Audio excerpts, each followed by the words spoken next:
Quality management is all about keeping track of important tasks that help you monitor and improve your products and services. With Direct 9001, we have created a pioneering new system for keeping on top of these regular tasks and reviewing your performance. The more efficiently you can deal with these tasks, the greater your ability to improve your quality too. We call it Actions, and you can use them to record quality management tasks, investigate problems, assign solutions to staff members, and set deadlines for their completion. You can see all your outstanding tasks on the dashboard and keep track of them in the Action section too. We'll automatically notify you when actions are overdue. There are a number of actions you can create. Process review.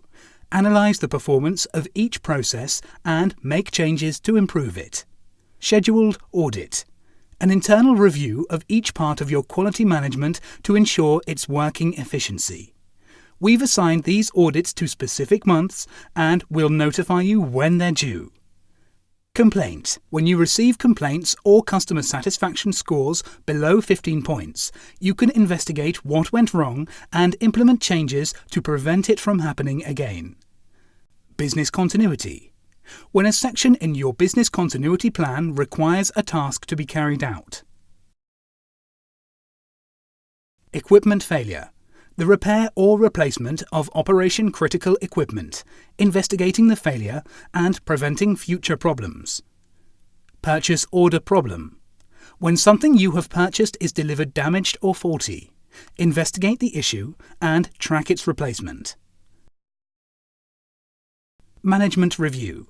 When a section of a management review requires a task to be carried out. Other. Any task you would like to assign to a staff member and track its progress. All action records allow you to select who dealt with any investigation and who is responsible for any tasks that need to be implemented. You can also set a deadline and we'll notify you if the action is overdue. Actions are considered completed when a date is added to the Date Closed field. If you wish to review how your action performed, you can set a date to review the action again and we'll notify you when this is due. For more information on each action type, go to the Action section of the Help pages and click on an action type. You can view all your actions in the Action section of the menu. Sort the columns to group by staff or action type. Hover over the eye icon to see a brief summary of the action.